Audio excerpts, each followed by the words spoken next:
$6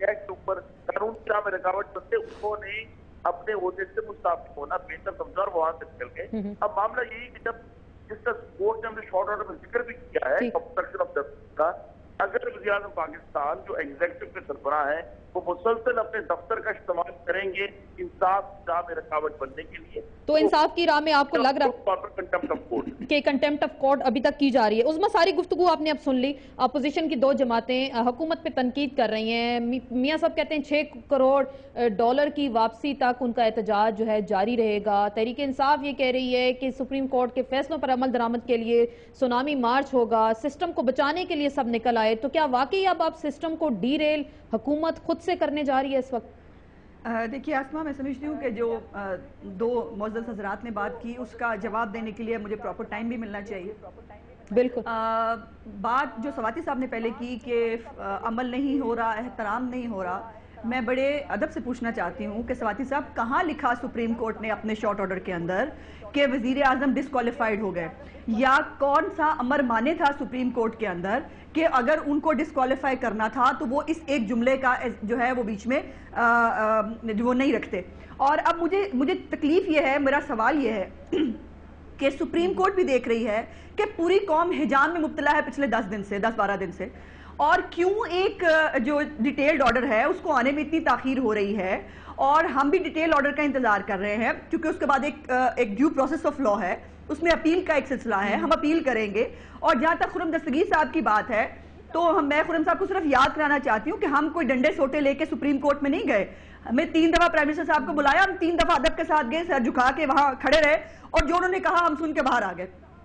لیکن بات یہ ہے کہ یہ میں بالکل یقیناً یہ ضرور پوچھنا چاہتی ہوں کہ استثناء کی جب ابھی بات کہہ رہے ہیں 6 کروڑ ڈالر اور فلانے ڈالر, بہت سارے اور الگ روپے ہیں جو رحمان ملک صاحب نے بھی, نواز شریف صاحب کے جو ہے وہ ڈاکیومنٹس وہ سامنے لے کے آئے ہیں, اس کے اوپر کیوں نہیں سو موٹو ہوتا. مجھے یہ حیرت ہوتی ہے کہ کیوں تو آپ لوگ خاموش کیوں رہے؟ اگر رحمان ملک صاحب کے پاس ثبوت موجود تھے تو وہ 4 سال خاموش کس مقامت کے تحت رہے؟ مجھے صرف بات اگر کمپلیٹ کریں پھر میری بات جو ہے وہ ڈی ٹریک ہو جاتی ہے. تو یہ ہے کہ ہم چاہتے تھے کہ ریکنسلیشن سے بات آگے چلے, ہم کیچڑ اچھالنے والی سیاست نہیں کرنا چاہتے, ہم 90s کی دہائی میں واپس نہیں جانا چاہتے, اور اس کے کانسیکوینسز ہم نے بہت بھگتے ہیں. لیکن اس کے باوجود اگر کسی کو اس کا شوق ہے تو یقیناً میں کیٹیگوریکلی سمجھتی ہوں کہ نواز لیگ جو ہے اس کا پرابلم تو عمران خان ہے, اور عمران خان نے جو نقصان پہنچایا ہے ان کو, اس کو وہ کور کرنے کے لیے جو ہے وہ لانگ مارچ کی دعوتیں دیتے ہیں. اور عمران خان صاحب جو ہے یقیناً ان کو بھی پالیٹکس کرنے کا حق ہے, وہ بھی. تو پھر یہ ہے کہ ہمیں پالیٹکس کرنے کا حق نہیں ہے, اور پھر یہ کہ ہم جو ہے ہم گھر بیٹھ جائیں, ان سب کو کھلے میدان دے دیں, پھر ایسا نہیں ہوگا. پھر ٹھیک ہے کہ لانگ مارچ ایک ہم بھی کریں گے, اور ہم بھی لانگ مارچ جو ہے وہ رائیونڈ کی جانب کریں گے. پھر جو ہوگا اس کا خمیازہ تمام پولیٹیکل پارٹیز بھگتیں گی, اور جو ہماری کوشش رہی کہ سسٹم ڈی ٹریک نہ ہو, سسٹم ڈی ریل نہ ہو. لیکن اب جو جس بے صبری کا مظاہرہ 1 سال رہ گیا ہے, 1 سال بھی سے بھی کم شاید وقت رہ گیا ہے, مارچ کے اندر اگر الیکشن ہو جائیں تو اس سے بھی کم وقت رہتا ہے, ہم کیوں اس الیکشن کے پروسیس کی تیاری کر کے اس وقت کو نہیں گزار سکتے؟ ہم سب کو اتنی جلدی اب کیوں واقع ہونے لگی ہے؟ سپریم کورٹ کیٹیگوریکلی ڈسکوالیفائڈ کر دیتی اور ہم نہ مانتے, پھر ہم یقیناً جواب دیتے. استثناء کا معاملہ سپریم کورٹ حل کیوں نہیں کرتی؟ آسمہ مجھے یہ بتائیے. بار بار اس کو آپ نے ڈیبیٹ کا حصہ نہیں بنایا نا سپریم کورٹ. عظمیٰ آپ خود بھی ایک وکیل ہیں, جب بار بار اعتزاز احسن صاحب سے پوچھا جاتا تھا تو وہ گھما پھرا کے وہ کہتے تھے میں اس پہ بحث نہیں کروں گا استثناء پہ. وہ کلیم کر لیتے تو وہ شاید زیادہ بہتر ہوتا. میں بتاتی ہوں میں بھی, مجھے صرف سوچی صاحب 2 لائنیں اجازت دے دیجئے. میں آخری 2 دن میں بھی موجود تھی, اور 3-4 دفعہ احسن صاحب نے استثناء پہ بات بھی کی. انہوں نے کہا پھر آپ اس کا پہلے فیصلہ کر لیں. کیوں سپریم کورٹ استثناء کا فیصلہ نہیں کرتی؟ ہم قطعی طور پر عدلیہ کے ساتھ نہ لڑائی چاہتے ہیں, نہ ہمارا کوئی ٹکراؤ ہے. بات یہاں انٹرپریٹیشن آف کانسٹیٹیوشن کی ہے کہ 248 کی ایکسپلینیشن جو ہے وہ ہمیں دے دیں. وہ کہہ دیں استثناء نہیں ہے تو پھر ٹھیک ہے, پھر وہ جو فیصلہ ہوگا پھر اس پہ بھی نہیں آتے, چھپتے بھی نہیں آتے. اعظم سواتی سب کچھ کہنا چاہ رہے ہیں, وہ آپ سے کچھ سوال پوچھنا چاہ رہے ہیں. دیکھیں جو بات آپ کر رہی ہیں اس میں بڑا وزن ہے, اگر اللہ کرے کہ اسی طریقے سے ہو. ہمارا موقف تو یہ ہے کہ گیلانی صاحب کو باقاعدہ طور پر اپیل کا حق حاصل ہے, اور انشاءاللہ تعالی ہم اس وقت تک یہ سونامی نہیں آئے گا جب تک اس کے جو لیگل رائٹ ہے اور ڈیو پروسیس جو ہے, چونکہ میں خود وکیل ہوں, چھوٹا جیسا وکیل ہوں, وہ ساری چیزیں جو ہے ختم نہیں ہو جاتی. لیکن آپ یہ ذرا دیکھ لیں کہ 4.5 سال کے اندر یہ جو مسائل پیدا ہوئے ہیں, آخر قانون کے ساتھ جو ہے ایک اخلاقی جواز بھی ہوا کرتا ہے. قانون کے ساتھ اخلاقی قدریں یہ ہیں کہ این آر او جس کو آپ بھی بلیک لا کہتے ہیں میں بھی بلیک لا کہتا ہوں, اس کی پاسداری کا رجحان ہم میں کتنا ہے. اگر وہ پیسے قوم کے ہیں, ملک کے ہیں, ایکس وائی زیڈ نے کہیں سے دیے ہیں, سوئز میں ہیں, تو میں نہیں سمجھتا کہ اس سے استثناء کی جو ہے ایمونٹی کی کوئی بات ہے. بنیادی مسئلہ یہ ہے کہ اگر سپریم کورٹ نے یہ سمجھتے ہوئے اس قانون کے مطابق انہوں نے فیصلہ کیا, اور سب سے بڑی سپریم کورٹ نے, کہ جی آپ خط لکھتے, اور اسی اعتزاز صاحب نے یہ کہا تھا, بہت بڑے وکیل ہیں, بہت بڑا نام ہے, کہ کسی صورت کے اندر اب گیلانی صاحب کو مزید وقت جو ہے نہیں دیا جاتا. یہ ایک تاریخ ہے, یہ وہ حقائق ہیں جس میں سے جو پوری قوم کو یاد ہے. ایک مرتبہ نہیں, کئی مرتبہ انہوں نے خصوصی انٹرویو کے اندر, اجتماعی جگہ پہ, بار کونسل کے اندر یہ کہا کہ ہر صورت میں یہ خط لکھنا پڑے گا.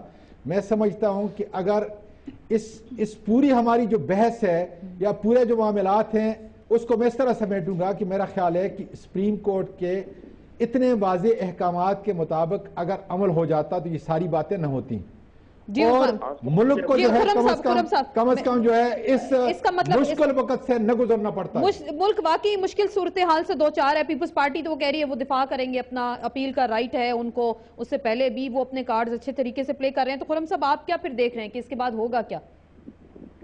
سب سے پہلے تو یہ ہے کہ اگر اس $6 کروڑ میں کوئی خرابی نہ ہوتی, لوٹ مار نہ ہوتی, تو پاکستان کے برطانیہ میں ہائی کمشنر محترم ماجد شمس الحسن خود نفس نفیس تشریف نہ لے جاتے جنیوا سے وہ تمام ایویڈنس کے جو ڈبوں کے ڈبے تھے وصول کرنے کے لیے. وہاں کوئی نہ کوئی خرابی موجود ہے اور انشاءاللہ وہ باہر آئے گی. دوسرا معاملہ صرف یہ ہے کہ جب ہم بات کرتے ہیں کہ استثناء کی, وزیر اعظم کے پاس استثناء ہے صدر کو حاصل, اور وہ کلیم صدر نے کرنا ہے. وزیر اعظم صدر کے استثناء کے بنیاد پر عدلیہ کا حکم ماننے سے انکار, وہ کہہ رہے ہیں نا پارٹی کی پیٹھ میں چھرا نہیں گھونپیں گے. اب پارٹی کی پیٹھ میں جب آپ کہتے ہیں کہ چھرا نہیں گھونپیں گے, اور صدر مملکت جو ہے نجی ٹی وی کو انٹرویو دیتے ہوئے باتیں ہیں کہ جب تک میں صدر خط نہیں لکھا جائے گا, اس کا مطلب یہ ہے کہ دونوں اپنے جو حلف ہے انہوں نے اٹھایا تھا ان اعلیٰ آئینی عہدوں کی پیچاج دیتے ہوئے کہ ہم اپنے جو ذاتی ہمارے انٹرسٹ ہیں اس سے بالا تر ہو کر پاکستان کے لیے کام کریں گے. جو ان کی سیاسی فائدہ ہے, اب ظاہر ہے وہ ان کے حلف میں لگتا یوں ہے کہ وہ اوپر آ گیا ہے, پاکستان کے جو حلف اٹھایا تھا وہ نیچے چلا گیا. آخری بات یہ ہے کہ 116 دن کنٹیمپٹ کی پروسیڈنگ ہوئی, اور آخری 2 دن میں آ کے جب نظر آیا کہ کشتی ڈوب رہی ہے تو پھر اعتزاز صاحب نے کنٹیمپٹ ریز کر دی.